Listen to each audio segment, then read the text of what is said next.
Please like and subscribe if you enjoy this recording, and stick around afterwards for some of my thoughts on this essay. Enjoy. The me decade, the new alchemical dream is changing one's personality, remaking, remodeling, elevating, and polishing one's very self. Part 1. Me and my hemorrhoids. The trainer said, "Take your finger off the repress button." Everybody was supposed to let go, let all the vile stuff come up and gush out. They even provided vomit bags, like the ones on a 747, in case you literally let it gush out. Then the trainer told everybody to think of the one thing you would most like to eliminate from your life. And so what does our girl blurt over the microphone? Hemorrhoids. Just so. That was how she ended up in her present state, stretched out on the wall-to-wall carpet of the banquet hall of the Ambassador Hotel in Los Angeles with her eyes closed and her face pressed into the stubble of the carpet, which is a thick commercial weave and feels like clothes brush bristles against her face and smells a bit high from cleaning solvent. That was how she ended up lying here concentrating on her hemorrhoids. Eyes shut, deep in her own space, her hemorrhoids, the gristly peanut. Many others are stretched out on the carpet all around her, some 249 other souls, in fact. They're all strewn across the floor of the banquet hall with their eyes closed, just as she is. But Christ, the others are concentrating on things that sound serious and deep when you talk about them, and how they had talked about them. They had all marched right up to the microphone and shared, as the trainer called it. What did they want to eliminate from their lives? Why? They took their fingers right off the old repress button and told the whole room. My husband, my wife, my homosexuality, my inability to communicate, my self-hatred, self-destructiveness, craven fears, puling weaknesses, primordial horrors, premature ejaculation, impotence, frigidity, rigidity, subservience, laziness, alcoholism, major vices, minor vices, grim habits, twisted psyches, tortured souls. And then it had been her turn, and she had said, hemorrhoids. You can imagine what that sounded like. That broke the place up. The trainer looked like a cocky little bastard up there on the podium with his deep tan, white tennis shirt, and peach-colored sweater, a dynamite color combination, all very casual and spontaneous. After about 2 hours of trying on different outfits in front of a mirror, that kind of casual and spontaneous, if her guess was right. And yet she found him attractive. Commanding was the word. He probably wondered if she were playing the wiseacre with her hemorrhoids, but he rolled with it. Maybe she was being playful. Just looking at him made her feel mischievous. In any event, hemorrhoids was what had bubbled up into her brain. Then the trainer had told them to stack their folding chairs in the back of the banquet hall and lie down on the floor and close their eyes and get deep into their own spaces and concentrate on that one item they wanted to get rid of the most and really feel it and let the feeling gush out. So now she's lying here concentrating on her hemorrhoids. The strange thing is, it's no joke after all. She begins to feel her hemorrhoids in all their morbid presence. She can actually feel them.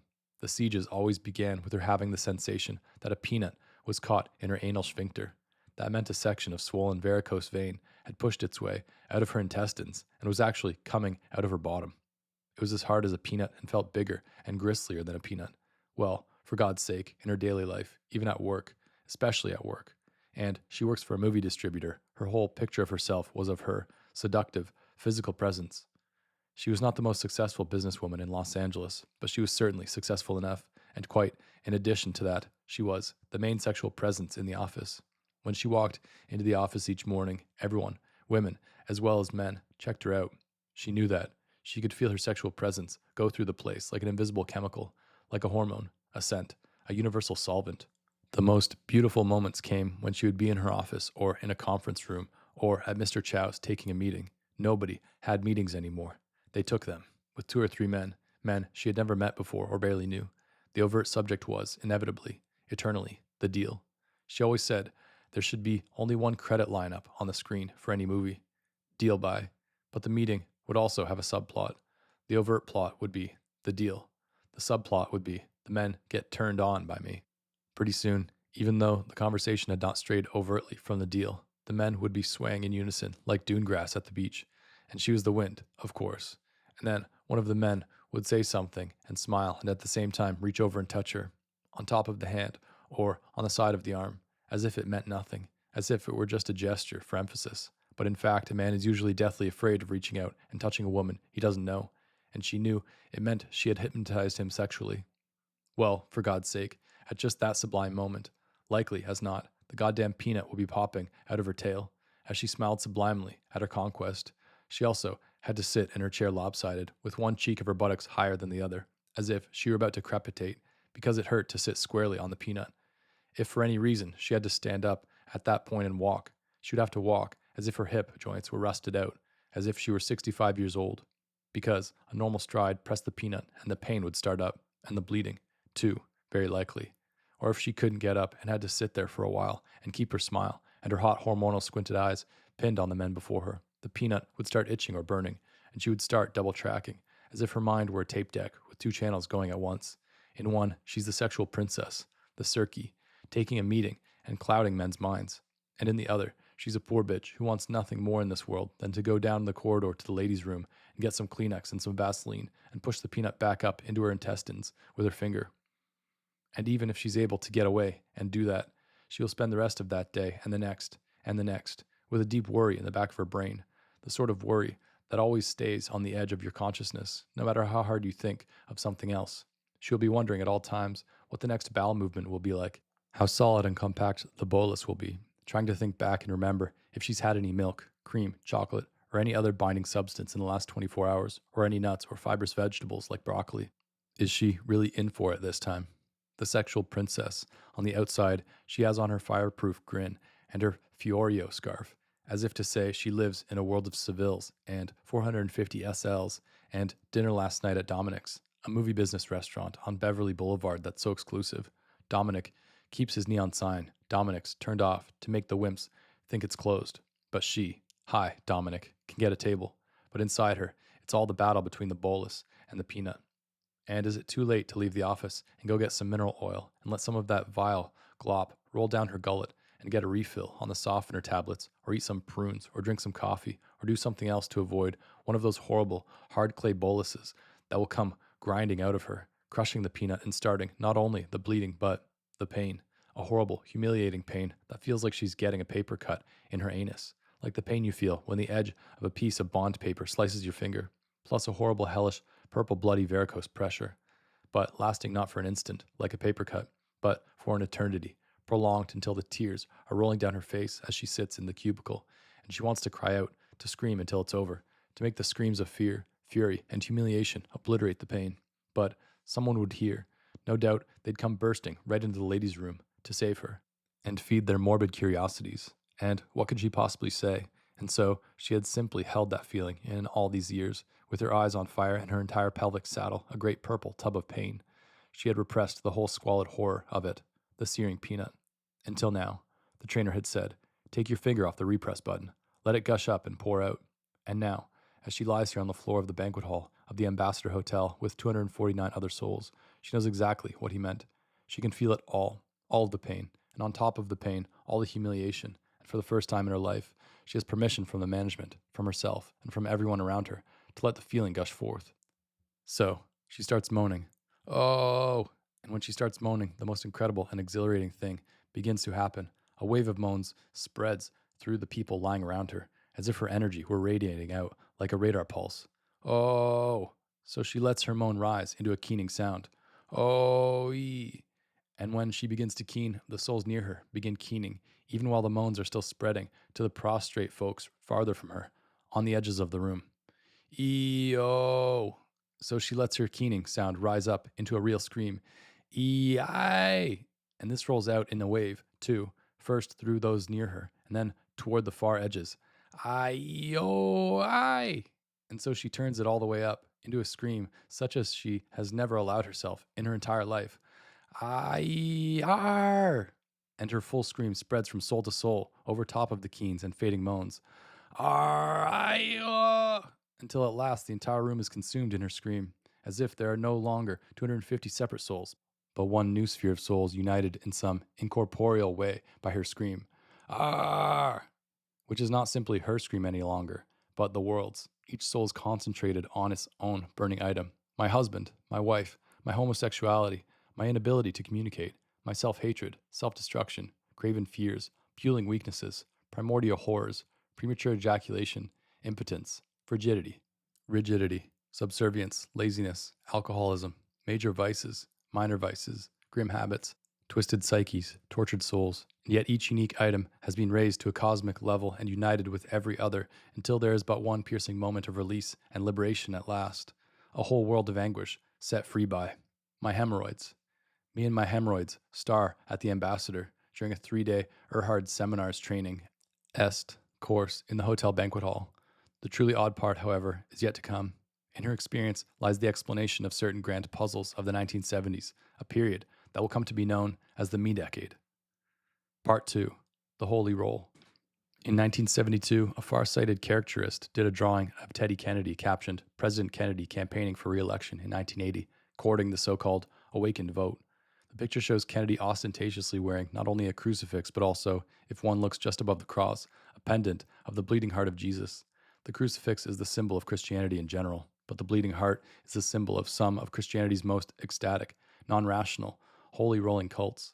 I should point out that the artist's prediction lacked certain refinements. For one thing, Kennedy may be campaigning to be president in 1980, but he is not terribly likely to be the incumbent.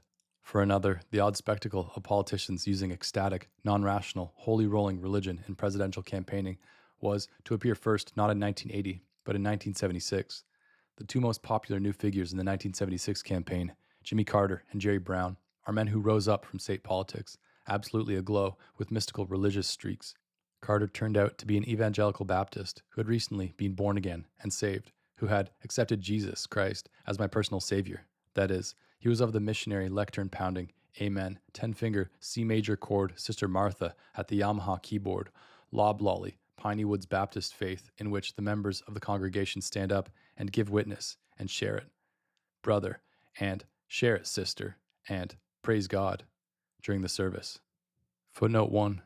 Carter is not, however, a member of the most down-home and ecstatic of the Baptist sects, which is a backcountry branch known as the Primitive Baptist Church. In the Primitive Baptist churches, men and women sit on different sides of the room. No musical instruments are allowed, and there's a good deal of foot washing and other rituals drawn from passages in the Bible. The Progressive Primitives, another group, differ from the Primitives chiefly in that they allow a piano or organ in the church. The Missionary Baptists, Carter's branch, are a step up socially, not necessarily divinely, but would not be a safe bet for an ambitious member of an in-town country club. The in-town Baptists, found in communities of 25,000 or more, are too respectable socially to be called ecstatic and succeed in being almost as tame as the Episcopalians, Presbyterians, and Methodists. End of footnote 1. Jerry Brown turned out to be the Zen Jesuit, a former Jesuit seminarian who went about like a hair-shirt Catholic monk, but one who happened to believe also in the Gautama Buddha, and who got off cones in an offhand but confident manner, even on political issues, as to how it is not the right answer that matters, but the right question, and so forth. Newspaper columnists and news magazine writers continually referred to the two men's enigmatic appeal, which is to say, they couldn't explain it. Nevertheless, they tried. They theorized that the war in Vietnam, Watergate, the FBI, and CIA scandals had left the electorate shell-shocked and disillusioned, and that in their despair, the citizens were groping no longer for specific remedies, but for sheer faith, something, anything, even holy rolling, to believe in.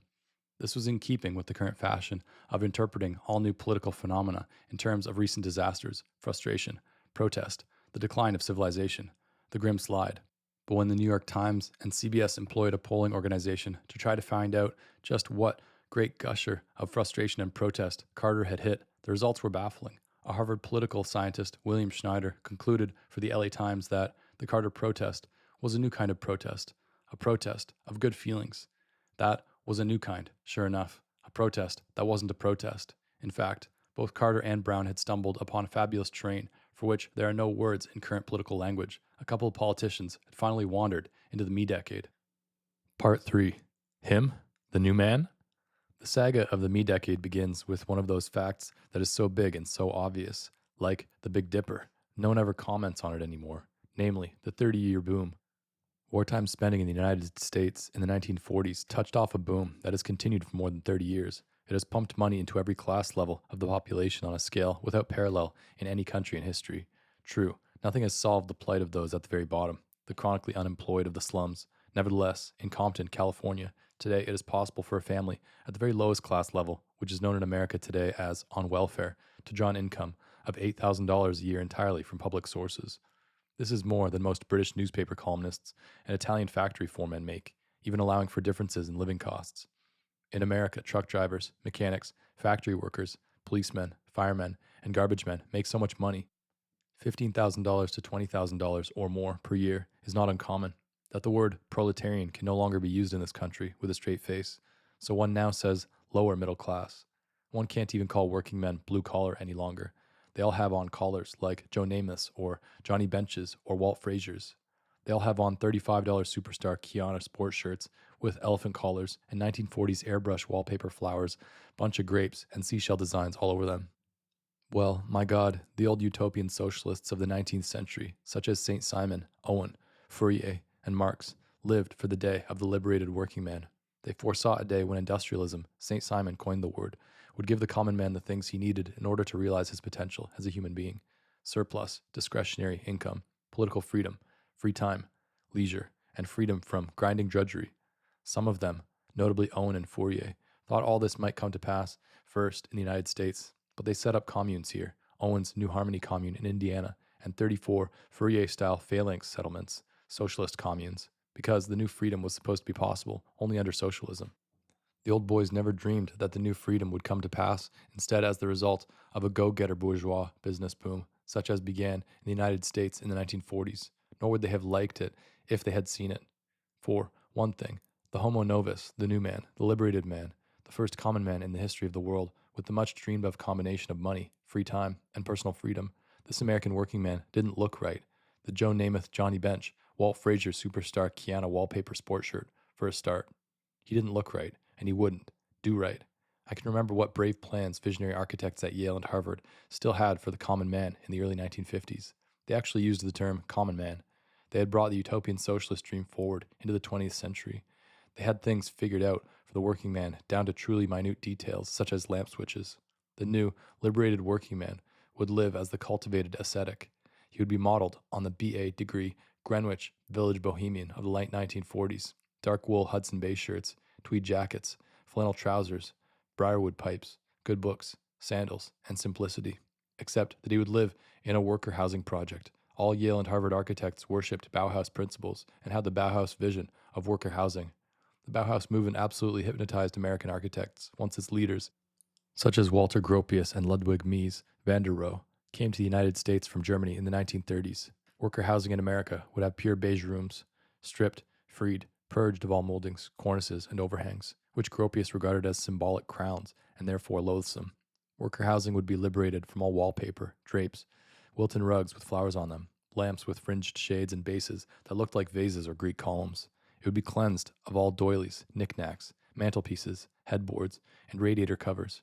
Radiator coils would be left bare as honest, abstract sculptural objects. But somehow the workers, incurable slobs that they were, avoided worker housing, better known as the projects, as if it had a smell. They were heading out instead to the suburbs, the places like Islip, Long Island, and the San Fernando Valley of Los Angeles, and buying houses with clapboard siding and a high-pitched roof and shingles and gaslight-style front porch lamps and mailboxes set up on top of lengths of stiffened chain that seemed to defy gravity and all sorts of other unbelievably cute or antique touches, and they loaded these houses up with drapes such as baffled all description and wall-to-wall carpet you could lose a shoe in. And they put barbecue pits and fish ponds with concrete cherubs urinating into them on the lawn out back, and they parked 25-foot-long cars out front and Evinrude cruisers up on tow trailers in the carport just beyond the breezeway. Footnote 2. Ignored or else held in contempt by working people, Bauhaus design eventually triumphed as a symbol of wealth and privilege, attuned chiefly to the tastes of businessmen's wives. For example, Mies's most famous piece of furniture design, the Barcelona chair, now sells for $1,680 and is available only through one's decorator. The high price is due in no small part to the chair's worker housing honest materials, stainless steel and leather. No chromed iron is allowed, and customers are refused if they want to have the chair upholstered in material of their own choice. Only leather is allowed, and only 6 shades of that: Seagram's Building Lobby Palomino, Monsanto Company Lobby Antelope, Architectural Digest Pecan, Transamerica Building Ebony, Bank of America Building Walnut, and Embarcadero Center Mink. End of footnote 2. By the 1960s, the common man was also getting quite interested in this business of realizing his potential as a human being. But once again, he crossed everybody up. Once more, he took his money and ran, determined to do it himself. Part 4. Lemon Sessions. In 1971, I made a lecture tour of Italy, talking, at the request of my Italian hosts, about contemporary American life. Everywhere I went, from Turin to Palermo, Italian students were interested in just one question. Was it really true that young people in America, no older than themselves, actually left home and lived communally according to their own rules and created their own dress styles and vocabulary and had free sex and took dope? They were talking, of course, about the hippie or psychedelic movement that had begun flowering about 1965. What fascinated them the most, however, was the first item on the list, that the hippies actually left home and lived communally according to their own rules. To Italian students, this seemed positively amazing. Several of the students I met lived wild enough lives during daylight hours. They were in radical organizations and had fought pitched battles with police, on the barricades, as it were. But by 8:30 p.m., they were back home, obediently washing their hands before dinner, with mom and dad and buddy and sis and the maiden aunt. Their counterparts in America, the new left students of the late 60s, lived in communes that were much like the hippies, except that the costumery tended to be semi-military. The non-com officers' shirts, combat boots, commando berets, worn in combination with blue jeans or a turtleneck jersey, however, to show that one was not a uniform freak. That people so young could go off on their own, without taking jobs, and live a life completely of their own design. To Europeans, it was astounding. That ordinary factory workers could go off to the suburbs and buy homes and create their own dream houses. This, too, was astounding. And yet, the new life of old people in America in the 1960s was still more astounding. Throughout European history and in the United States, up to the Second World War, old age was a time when you had to cling to your children or other kinfolk and to their sufferance and mercy, if any. The old folks at home happily mingling in the old manse with the generations that followed, the little ones learning at grandpa's and grandma's bony knees. These are largely the myths of nostalgia. The beloved old folks were often exiled to the attic or the outbuildings, and the servants brought them their meals. They were not considered decorative in the dining room or the parlor. In the 1960s, old people in America began doing something that was more extraordinary than it ever seemed at the time. They cut through the whole dreary humiliation of old age by heading off to retirement villages and leisure developments, which quickly became old folks' communes. Some of the old parties managed to take this to a somewhat psychedelic extreme, joining trailer caravans and rolling, creating some of the most amazing sights of the modern American landscape, such as 30, 40, 50 Airstream trailers, the ones that are silver and have rounded corners and ends and look like silver bullets. 30, 40, 50 of these silver bullets in a line, in a caravan, hauling down the highway in the late afternoon with the sun at a low angle and exploding off the silver surfaces of the Airstreams until the whole convoy looks like some gigantic and improbable string of jewelry, each jewel ablaze with a highlight, rolling over the face of the earth. The million-volt, billion-horsepower bijou of America, the true sailors.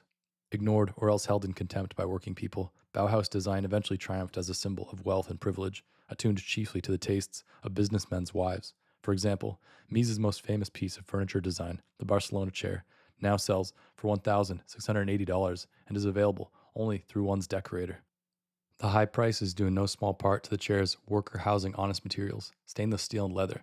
No chromed iron is allowed, and customers are refused if they want to have the chair upholstered in material of their own choice. Only leather is allowed.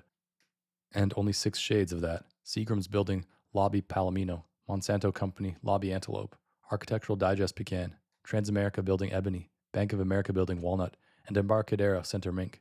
It was remarkable enough that ordinary folks now had enough money to take it and run off, and alter the circumstances of their lives and create new roles for themselves, such as trailer sailor or gerontoid cowboy. But simultaneously, still others decided to go all the way. They plunged straight toward what has become the alchemical dream of the me-decade. The old alchemical dream was changing base metals into gold. The new alchemical dream is changing one's personality, remaking, remodeling, elevating, and polishing one's very self, and observing, studying, and doting on it. Me, this had always been an aristocratic luxury, confined throughout most of history to the life of the courts, since only the very wealthiest classes had the free time and the surplus income to dwell upon this sweetest and vainest of pastimes.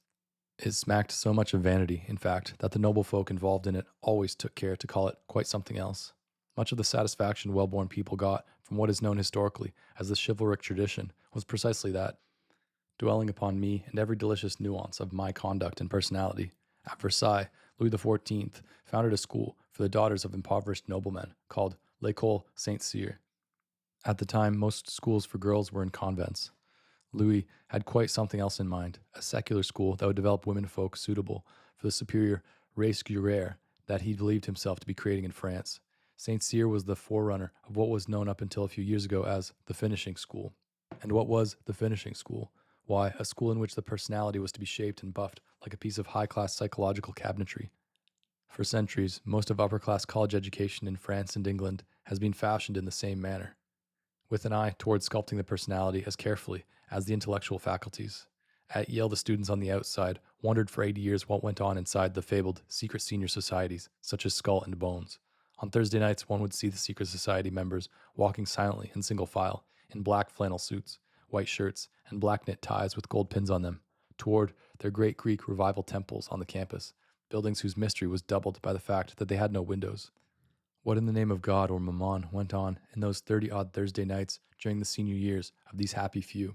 What went on was lemon sessions, a regularly scheduled series of lemon sessions, just like the ones that occurred informally in girls' finishing schools.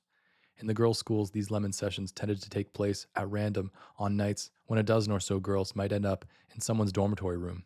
One girl would become it, and the others would light into her personality, pulling it to pieces to analyze every defect, her spitefulness, her awkwardness, her bad breath, embarrassing clothes, ridiculous laugh, her suck-up fawning, latent lesbianism, or whatever.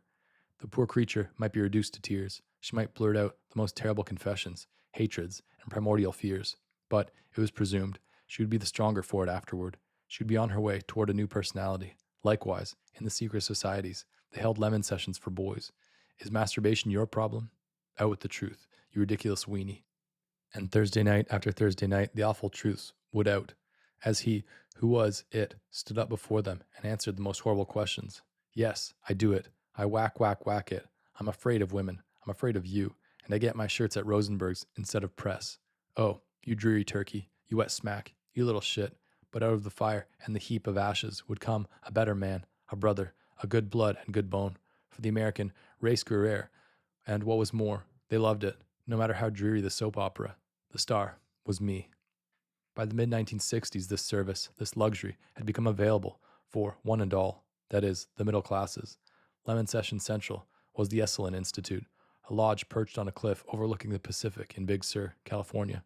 Esalen's specialty was lube jobs for the personality. Businessmen, businesswomen, housewives, anyone who could afford it, and by now, many could, paid $220 a week to come to Esalen to learn about themselves and loosen themselves up and wiggle their fannies a bit, in keeping with methods developed by William C. Schutz and Frederick Pearls. Fritz Pearls, as he was known, was a remarkable figure, a psychologist who had a gray beard and went about in a blue terry cloth jumpsuit and looked like a great blue grizzled father bear. His lemon sessions sprang not out of the manly virtues and cold showers, Protestant pep school tradition of Yale, but out of psychoanalysis. His sessions were a variety of the marathon encounter. Footnote 3. The real marathons, in which the group stayed in the same room for 24 hours or longer, were developed by George R. Bach and Frederick Stoller of Los Angeles. End of footnote 3.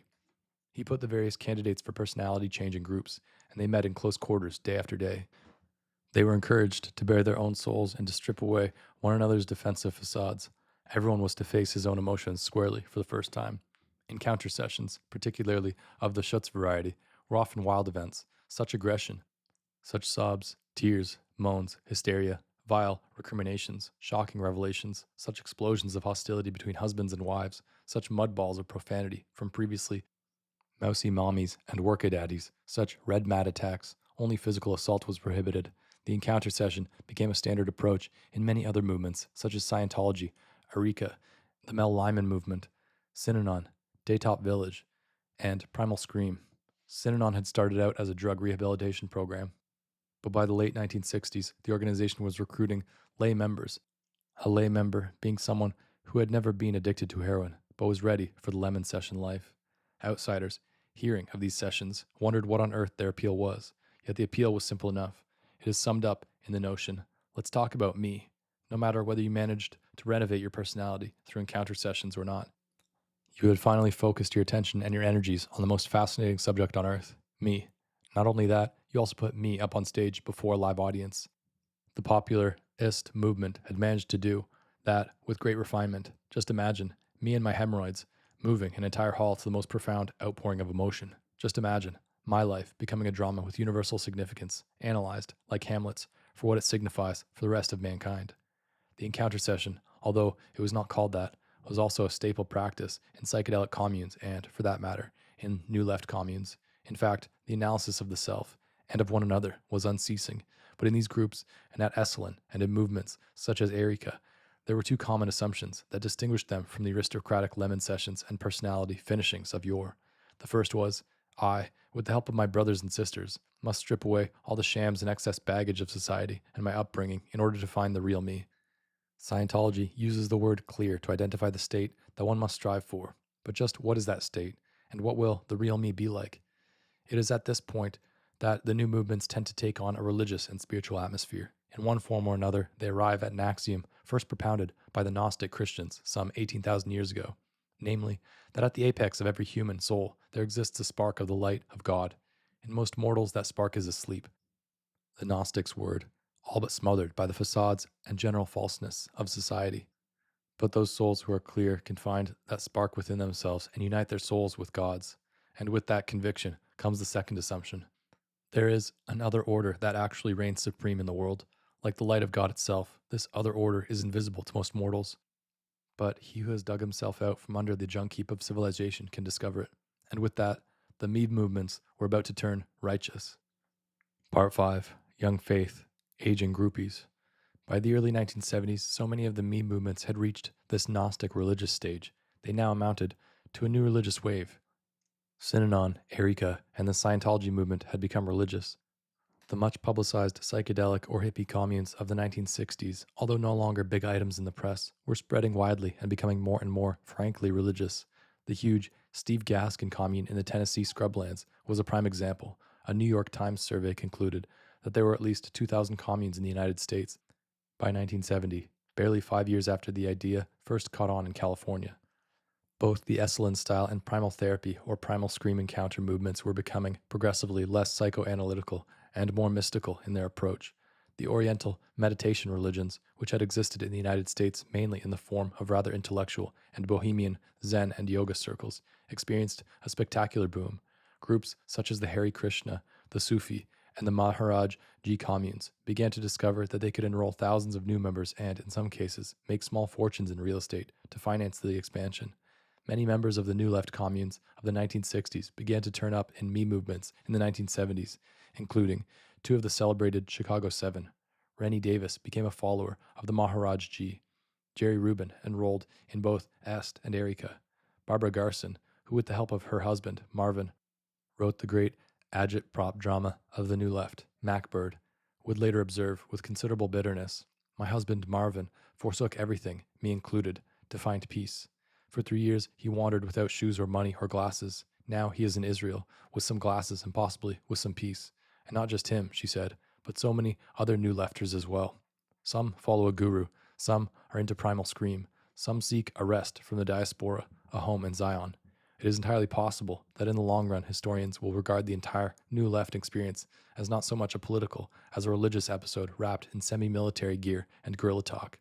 Meanwhile, the ESP, or psychic phenomena, movement began to grow very rapidly in the new religious atmosphere.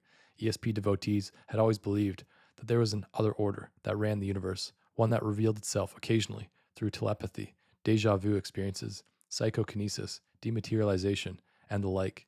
It was but a small step from there to the assumption that all men possess a conscious energy paralleling the world of physical energy, and that this mysterious energy can unite the universe after the fashion of the light of God. A former astronaut, Edgar Mitchell, who has a Doctor of Science degree from MIT, founded the Institute of Noetic Sciences in an attempt to channel the work of all the ESP groups. Noetic is an adjective derived from the same root as that of the noosphere, the name that Teilhard de Chardin gave his dream of a cosmic union of all souls. Even the flying saucer cults began to reveal their essentially religious nature at about this time. The flying saucer folk quite literally believed in an other order. It was under the command of superior beings from other planets or solar systems who had spaceships. A physician named Andrija Puharic wrote a book, Yuri, in which he published the name of the god of the UFOs, Huva. He said Huva had a herald messenger named Spectra, and Huva's and Spectra's agent on Earth, the human connection, as it were, was Uri Geller, the famous Israeli psychic and showman. Geller's powers were also of great interest to people in the ESP movement, and there were many who wished that Puharic and the UFO people would keep their hands off him. By the early 1970s, a quite surprising movement, tagged as the Jesus People, had spread throughout the country. At the outset, practically all the Jesus People were young acid heads, that is, LSD users who had sworn off drugs, except occasionally in organic form, meaning marijuana and peyote, but still wanted the ecstatic spiritualism of the psychedelic or hippie life. This they found in fundamentalist evangelical holy rolling Christianity of a sort that 10 years before would have seemed utterly impossible to revive in America. The Jesus people, such as the Children of God, the Fresno God Squad, the Tony and Susan Alamo Christian Foundation, the Sun Myung Moon sect, lived communally and took an ecstatic or charismatic, literally God-imbued approach to Christianity, after the manner of the Oneida, Shaker, and Mormon communes of the 19th century, and, for the matter, after the manner of the early Christians themselves, including the Gnostics. There was considerable irony here. Ever since the late 1950s, both the Catholic Church and the leading Protestant denominations had been aware that young people, particularly in cities, were drifting away from the faith. At every church conference and convocation and finance committee meeting, the cry went up, "We must reach the urban young people." It became an obsession, this business of the urban young people. The key, one and all decided, was to modernize and update Christianity. So the Catholics gave the nuns outfits that made them look like World War II wax. The Protestants set up beatnik coffee houses in church basements for poetry reading and bongo playing. They had the preacher put on a turtleneck sweater and sing Joe Hill and Frankie and Johnny during the hootenanny at the Sunday Vespers. Both the priests and the preachers carried placards in civil rights marches, gay rights marches, women's rights marches, prisoners' rights marches, bondage lovers' rights marches, or any other marches, so long as they might appear hip to the urban young people. In fact, all these strenuous gestures merely made the churches look like rather awkward and senile groupies of secular movements. The much sought-after urban young people found the hip churchman to be an embarrassment, if they noticed him at all. What finally started attracting young people to Christianity was something the churches had absolutely nothing to do with, namely the psychedelic or hippie movement. The hippies had suddenly made religion look hip. Very few people went into the hippie life with religious intentions, but many came out of it absolutely righteous. The sheer power of the drug LSD is not to be underestimated. It is quite easy for an LSD experience to take the form of a religious vision, particularly if one were among people already so inclined. You would come across someone you had known for years, a pal, only now he was jacked up on LSD and sitting in the middle of the street saying, "I'm in the pudding at last. I've met the manager," without knowing it. Many heads were reliving the religious fervor of their grandparents or great-grandparents, the Bible-belting, lectern-pounding, amen, 10-finger C major chord, Sister Martha at the keyboard, tent meeting, loblolly piney woods, share-it brother believers of the 19th century. The hippies were religious and incontrovertibly hip at the same time. Today it is precisely the most rational, intellectual, secularized, modernized, updated, relevant religions, all the brave, forward-looking, ethical culture, Unitarian, and Swedenborgian movements of only yesterday that are finished, gasping, breathing their last. What the young urban people want from religion is a little hallelujah and talking in tongues. Praise God. Precisely that. In the most prestigious divinity schools today, Catholic, Presbyterian, and Episcopal, the avant-garde movement, the leading edge is charismatic Christianity, featuring talking in tongues, ululation, visions, holy rolling, and other non-rational, even anti-rational practices. Some of the most respectable old-line Protestant congregations in the most placid suburban settings have begun to split into the charismatics and Easter Christians. All they care about is being seen in church on Easter. The Easter Christians still usually control the main Sunday morning service, but the charismatics take over on Sunday evening and do the holy roll. This curious development has breathed new life into the existing fundamentalists, theosophists, and older salvation seekers of all sorts. 10 years ago, if anyone of wealthy power or renown had publicly announced for Christ, people would have looked at him as if his nose had been eaten away by weevils. Today it happens regularly. Harold Hughes resigns from the U.S. Senate to become an evangelist. Jim Irwin, the astronaut, teams up with a Baptist evangelist in an organization called High Flight. Singers like Pat Boone and Anita Bryant announce for Jesus. Charles Colson, the former hardballer of the Nixon administration, announces for Jesus. And the man who is likely to be the next president of the United States, Jimmy Carter, announces for Jesus. Oh, Jesus people. Part 6. Only One Life. In 1961, a copywriter named Shirley Polikoff was working for the Foot, Cone, and Belding advertising agency on the Clairol hair dye account when she came up with the line, "If I've only one life, let me live it as a blonde." In a single slogan, she summed up what might be described as the secular side of the me decade. If I've only one life, let me live it as a... You have only to fill in the blank. This formula accounts for much of the popularity of the women's liberation or feminist movement. What does a woman want? Said Freud. Perhaps there are women who want to humble men or reduce their power or achieve equality or even superiority for themselves and their sisters. But for every one such woman, there are 9 who simply want to fill in the blank as they see fit. If I've only one life, let me live it as a free spirit instead of a house slave, a cleaning woman, a cook, a nursemaid, a station wagon hacker, and an occasional household sex aide. But even that may be overstating it, because often the unconscious desire is nothing more than, let's talk about me. The great unexpected dividend of the feminist movement has been to elevate an ordinary status, woman, housewife, to the level of drama. One's very existence as a woman, as me, becomes something all the world analyzes, agonizes over, draws cosmic conclusions from, or, in any event, takes seriously. Every woman becomes Emma Bovary, Cousin Bet, or Nora, or Erica Jong, or Consuelo Saber. Among men, the formula becomes, if I've only one life, let me live it as a Casanova or a Henry VIII, instead of a humdrum workadaddy, eternally faithful, except perhaps for a mean little skulking episode here and there, to a woman who now looks old enough to be your aunt and has atrophied calves, and is an embarrassment to be seen with when you take her on trips. The right to shuck overripe wives and take on fresh ones was once seen as the prerogative of kings only, and even then it was scandalous. In the 1950s and 1960s, it began to be seen as the prerogative of the rich, the powerful, and the celebrated Nelson Rockefeller, Henry Ford, and show business figures, although it retained the odor of scandal. Wife shucking damaged Adlai Stevenson's chances of becoming president in 1952, and Rockefeller's chances of becoming the Republican presidential nominee in 1964 and 1968. Until the 1970s, wife shucking made it impossible for an astronaut to be chosen to go into space. Today, in the me decade, it becomes normal behavior, one of the factors that have pushed the divorce rate above 50%. When Eugene McCarthy filled in the blank in 1972 and shucked his wife, it was hardly noticed. Likewise, in the case of several astronauts.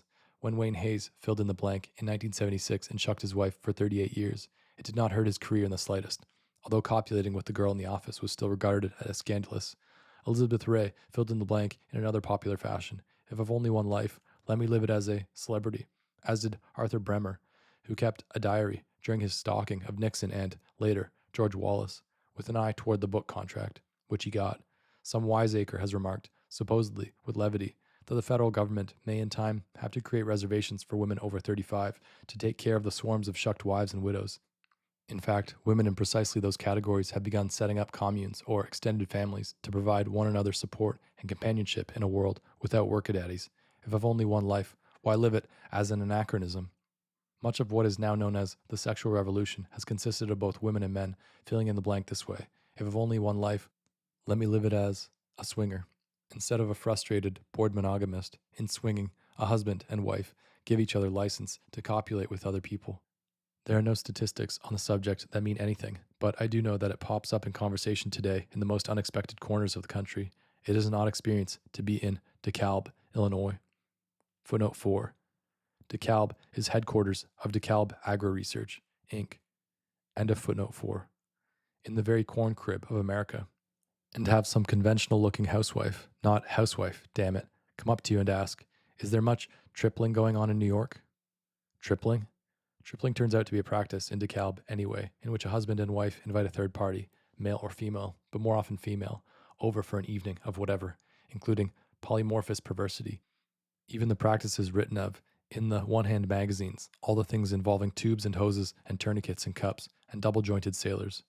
One of the satisfactions of this sort of life, quite in addition to the groin spasms, is talk. Let's talk about me. Sexual adventures are given to the most relentless and deadly serious talk about me. They quickly succeed in placing themselves on stage in the sexual drama whose outlines were sketched by Freud and then elaborated upon by Wilhelm Reich. Men and women of all sorts, not merely swingers, are given just now to the most earnest sort of talk about the sexual me. A key drama of our own day is Ingmar Bergman's movie Scenes from a Marriage. In it, we see a husband and wife who have good jobs and a well-furnished home, but who are unable to communicate, to cite one of the signature words of the me decade. Then they begin to communicate, and thereupon their marriage breaks up, and they start divorce proceedings. For the rest of the picture, they communicate endlessly, with great candor, but the relationship, another signature word, remains doomed. Ironically, the lesson that people seem to draw from this movie has to do with the need to communicate. Scenes from a Marriage is one of those rare works of art, like The Sun Also Rises, that not only succeed in capturing a certain mental atmosphere in fictional form, but also turn around and help radiate it throughout real life. I personally know of 2 instances in which couples, after years of marriage, went to see scenes from a marriage and came home convinced of the need to communicate. The discussions began with one of the two saying, "Let's try to be completely candid for once. You tell me exactly what you don't like about me, and I'll do the same for you." At this, the starting point, the whole notion is exciting. We're going to talk about me, and I can take it. I'm going to find out what he or she really thinks about me. Of course, I have my faults, but they're minor, or else exciting. She says, "Go ahead. What don't you like about me?" They're both under the Bergman spell. Nevertheless, a certain sixth sense tells him that they're on dangerous ground, so he decides to pick something that doesn't seem too terrible. "Well," he says, "one thing that bothers me is that when we meet people for the first time, you never know what to say, or else you get nervous and start babbling away. And it's all so banal. It makes me look bad." Consciously, she's still telling herself, "I can take it." But what he has just said begins to seep through her brain like scalding water. What's he talking about? Makes him look bad. He's saying I'm unsophisticated, a social liability, and an embarrassment. All those times we've gone out, he's been ashamed of me. And what makes it worse, it's the sort of disease for which there's no cure. She always knew she was awkward. His crime is, he noticed. He's known it, too, all along. He's had contempt for me. Out loud, she says, "Well, I'm afraid there's nothing I can do about that." He detects the petulant note. "Look," he says, "you're the one who said to be candid." She says, "I know. I want you to be." He says, "Well, it's your turn." "Well," she says, "I'll tell you something about when we meet people and we go places. You never clean yourself properly. You don't know how to wipe yourself. Sometimes we're standing there talking to people and there's a smell. And I'll tell you something else. People can tell it's you." And he's still telling himself, "I can't take it. But what in the name of Christ is this?" He says, "But you've never said anything about anything like that." She says, "But I tried to. How many times have I told you about your dirty drawers when you were taking them off at night?" Somehow, this really makes him angry, all those times, and his mind immediately fastens on Harley Thatcher and his wife, whom he has always wanted to impress. From underneath my $250 suits, I smelled of shit. What infuriates him is that this is a humiliation from which there's no recovery. How often have they sniggered about it later, or not invited me places? Is it something people say every time my name comes up? And all at once he's intensely annoyed with his wife, not because she never told him all these years, but simply because she knows about his disgrace, and she was the one who brought him the bad news. From that moment on, they're ready to get the skewers in. It's only a few minutes before they begun trying to sting each other with confessions about their little affairs, their little slipping around, their little coitus on the sly. "Remember that time I told you my flight from Buffalo was canceled?" And at that juncture, the ranks of those who can take it become very thin indeed. So they communicate with great candor and break up and keep on communicating and then find the relationship hopelessly doomed. One couple went into group therapy. The other went to a marriage counselor. Both types of therapy are very popular forms, currently, of "let's talk about me." This phase of the breakup always provides a rush of exhilaration, for what more exhilarating topic is there than me? Through group therapy, marriage counseling, and other forms of psychological consultation, they can enjoy that same me euphoria that the very rich have enjoyed for years in psychoanalysis. The cost of the new me sessions is only $10 to $30 an hour, whereas psychoanalysis runs from $50 to $125. The woman's exhilaration, however, is soon complicated by the fact that she is, in the typical case, near or beyond the cutoff age of 35 and will have to retire to the reservation. Well, my dear mature moderns, Ingmar never promised you a rose garden. Part 7. How do you do it, my boys? In September of 1969, in London, on the King's Road, in a restaurant called Alexander's, I happened to have dinner with a group of people that included a young American named Jim Haynes and an Australian woman named Germaine Greer. Neither name meant anything to me at the time, although I never forgot Germaine Greer.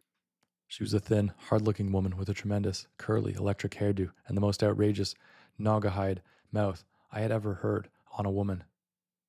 I was shocked. After a while, she got bored and set fire to her hair with a match. 2 waiters ran over and began beating the flames out with napkins. This made a noise like pigeons taking off in the park. Germaine Greer sat there with a sublime smile on her face, as if to say, "How do you do it, my boys?" Jim Haynes and Germaine Greer had just published the first issue of a newspaper that all London was talking about. It was called Suck. It was founded shortly after Screw in New York, and was one of the progenitors of the sex newspapers that today are so numerous that in Los Angeles it is not uncommon to see 15 coin-operated newspaper racks in a row on the sidewalk. One will be for the Los Angeles Times, a second for the Herald Examiner, and the other 13 for the sex papers. Suck was full of pictures of gaping thighs, moist lips, stiffened giblets, glistening nodules, dirty stories, dirty poems, essays on sexual freedom, and a gossip column detailing the sexual habits of people whose names I assumed were fictitious. Then I came to an item that said, anyone who wants group sex in New York and likes fat girls, contact L blank R blank, except that it gave her full name. She was a friend of mine. Even while Jermaine Greer's hair blazed away, the young American, Jim Haynes, went on with the discourse about the aims of suck. To put it in a few words, the aim was sexual liberation and, through sexual liberation, the liberation of the spirit of man. If you were listening to this speech and had read Suck, or even if you hadn't, you were likely to be watching Jim Haynes' face for the beginnings of a campy grin, a smirk, a wink, a roll of the eyeballs, something to indicate that he was just having his little joke. But it soon became clear that he was one of those people who exist on a plane quiet, beyond irony. Whatever it had been for him once, sex had now become a religion, and he had developed a theology in which the orgasm had become a form of spiritual ecstasy. The same curious journey from sexology to theology has become a feature of swinging in the United States. At the Sandstone Sex Farm in the Santa Monica Mountains, people of all class levels gather for weekends in the nude and copulate in the living room, on the lawn, out by the pool, on the tennis courts, with the same open, free, liberated spirit as dogs in the park or baboons in a tree. In conversation, however, the atmosphere is quite different. The air becomes humid with solemnity. Close your eyes and you think you're at a 19th century Wesleyan summer encampment and tent meeting lecture series. It's the soul that gets a workout here, brethren. And yet this is not a hypocritical cover-up. It is merely an example of how people in even the most secular manifestation of the me decade, freelance, spread 'em, ziggy-zag rutting, are likely to go through the usual stages. Let's talk about me. Let's find the real me.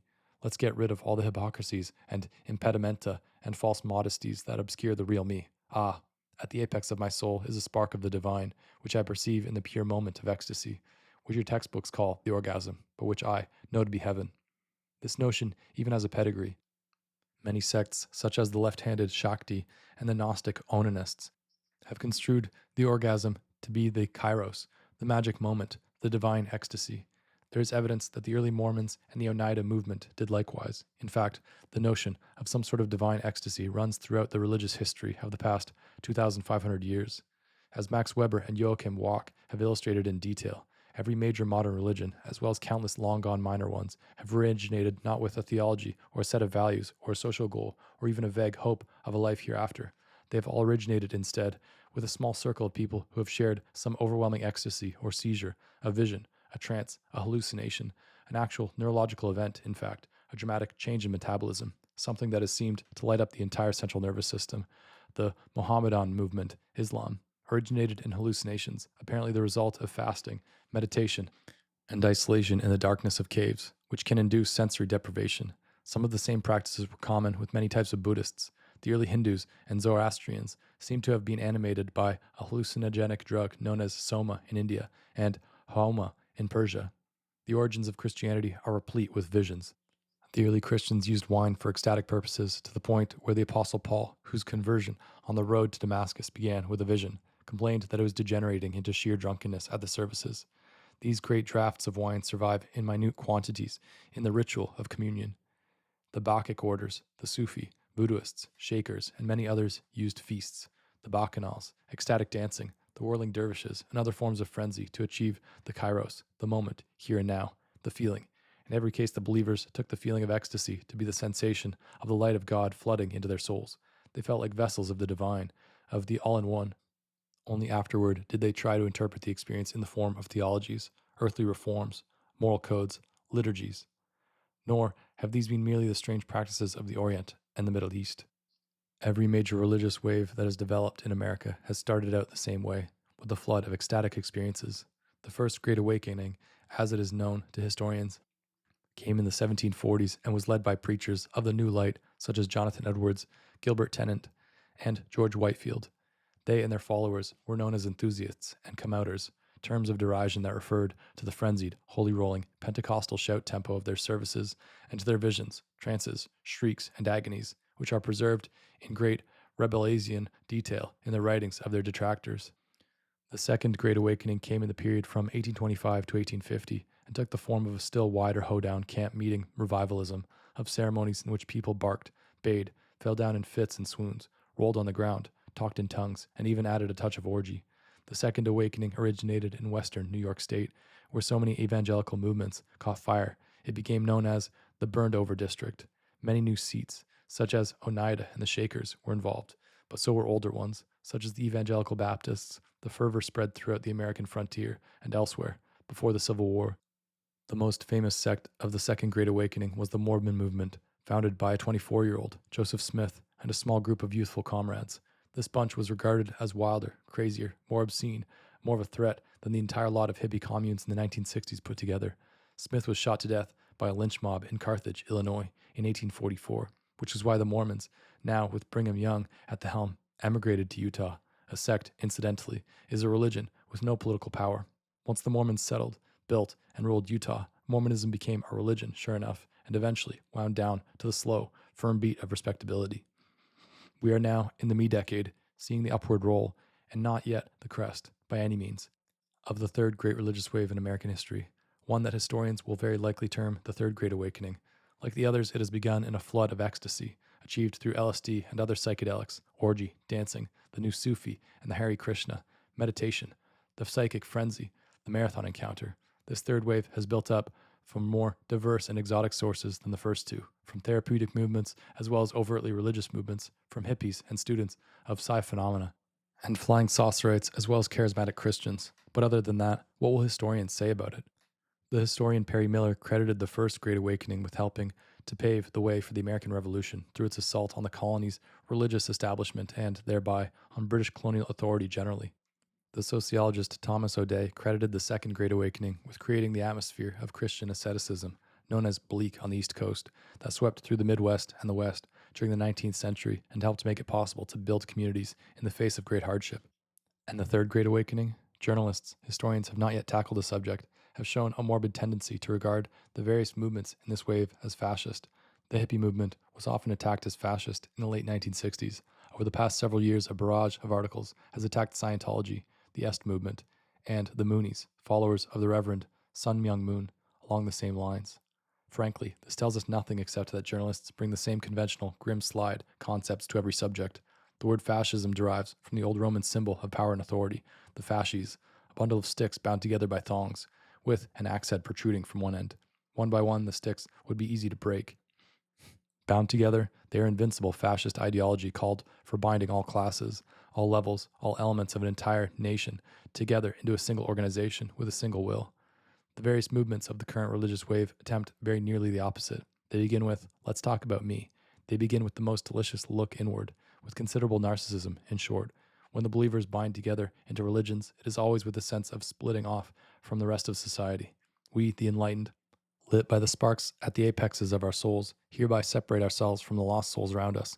Like all religions before them, they proselytize, but always on promising the opposite of nationalism, a city of light that is above it all. There is no ecumenical spirit within this Third Great Awakening. If anything, there is a spirit of schism. The contempt the various seers have for one another is breathtaking. One has only to ask, say, Oscar Ichazo of Arica about Carlos Castaneda or Werner Erhard of Est to learn that Castaneda is a fake and Erhard is a shallow sloganeer. It's exhilarating to watch the faithful split off from one another to seek ever more perfect and refined crucibles in which to fan the divine spark and to talk about me. Whatever the Third Great Awakening amounts to, for better or for worse, will have to do with this unprecedented post-World War II American development, the luxury, enjoyed by so many millions of middling folk, of dwelling upon the self. At first glance, Shirley Polikoff's slogan, if I've only one life, let me live it as a blonde, seems like merely another example of a superficial and irritating rhetorical trope, antinaclysis, that now happens to be fashionable among advertising copywriters. But in fact, the notion of if I've only one life challenges one of those assumptions of society that are so deep-rooted and ancient. They have no name. They are simply lived by, in this case, man's old age belief in serial immortality. The husband and wife who sacrifice their own ambitions and their material assets in order to provide a better future for their children. The soldier who risks his life, or perhaps consciously sacrifices it, in battle. The man who devotes his life to some struggle for his people that cannot possibly be won in his lifetime. People, or most of them, who buy life insurance or leave wills. And, for that matter, most women, upon becoming pregnant for the first time, are people who conceive of themselves, however unconsciously, as part of a great biological stream. Just as something of their ancestors lives on in them, so will something of them live on in their children, or in their people, their race, their community, for childless people to conduct their lives and try to arrange their post-mortem affairs with concern for how the great stream is going to flow on. Most people historically have not lived their lives as if thinking, I have only one life to live. Instead, they have lived as if they are living their ancestors' lives and their offspring's lives and perhaps their neighbors' lives as well. They have seen themselves as inseparable from the great tide of chromosomes of which they are created and which they pass on. The mere fact that you are only going to be here a short time and would be dead soon enough did not give you the license to try to climb out of the stream and change the natural order of things.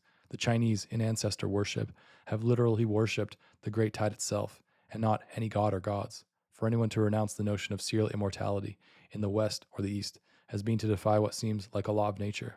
Hence the wicked feeling, the excitement of, if I've only one life, let me live it as a fill in the blank, if you dare. And now many dare it. In democracy in America, Tocqueville, the inevitable and ubiquitous Tocqueville, saw the American sense of equality itself as disrupting the stream, which he called time's pattern. Not only does democracy make each man forget his ancestors, it hides his descendants from him and divides him from his contemporaries. It continually turns him back into himself and threatens, at last, to enclose him entirely in the solitude of his own heart, a grim prospect to the good Alex de T. But what did he know about, let's talk about me? Tocqueville's idea of modern man lost in the solitude of his own heart has been brought forward into our time in such terminology as alienation, Marx, enemy, Durkheim, the masked man, Ortega y Gasset, and the lonely crowd, Riesman.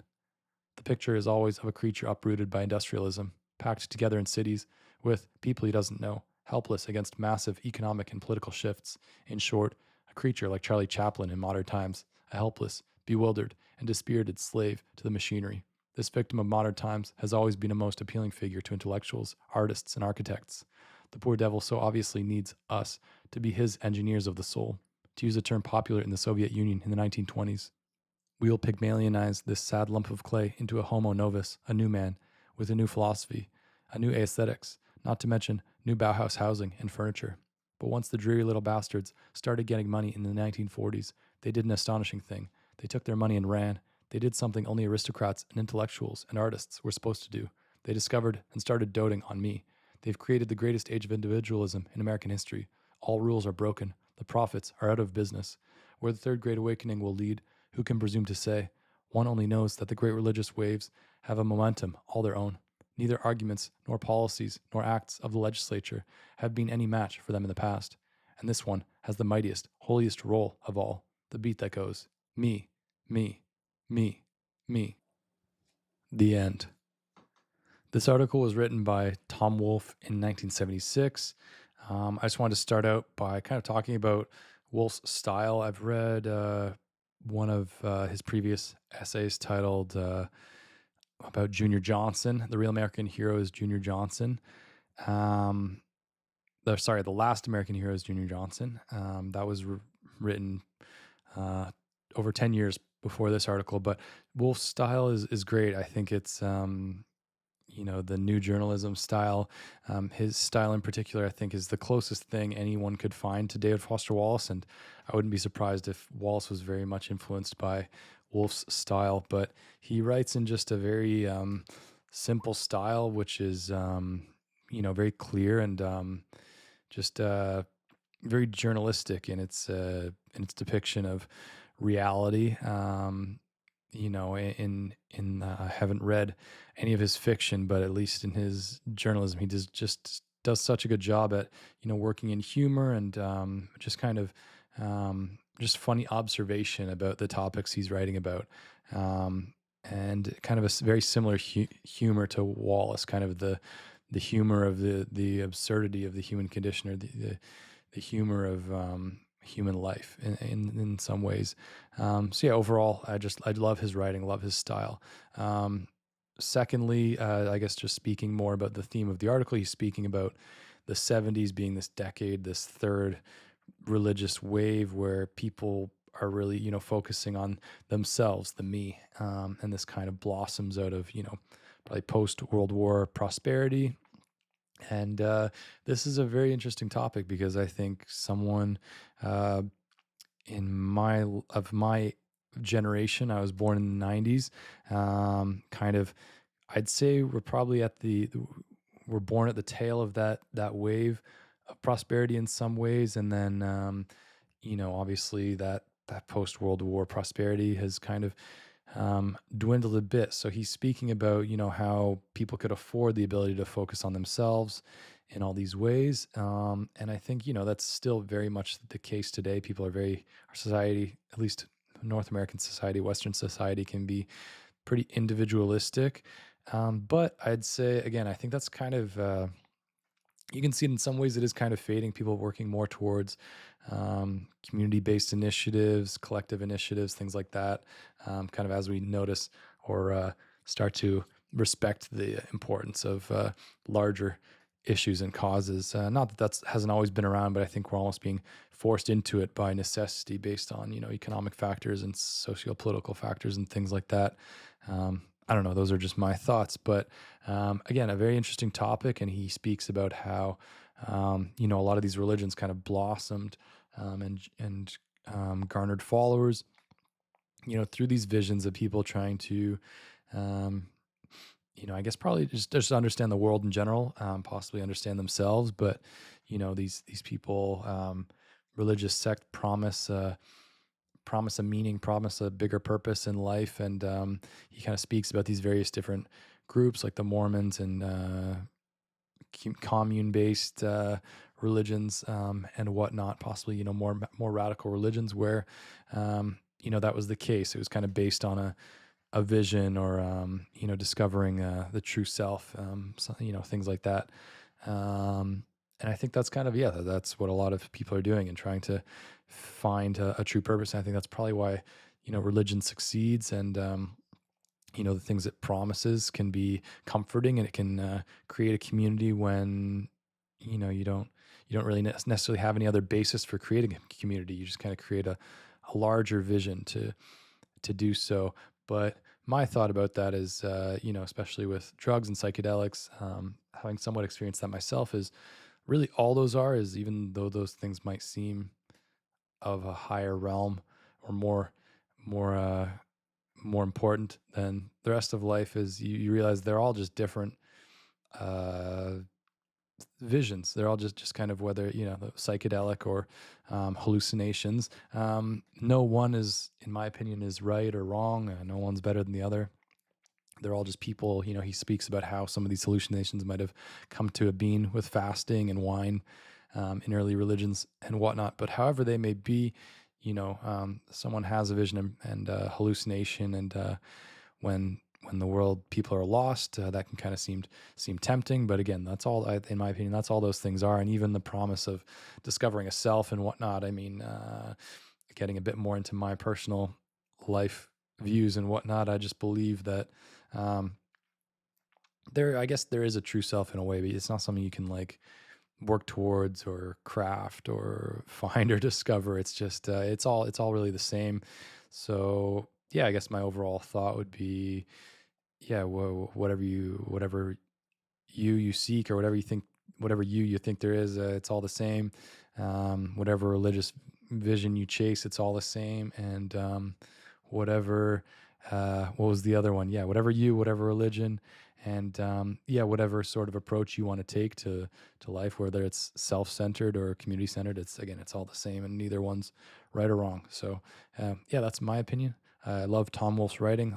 Let me know what you think. Thanks.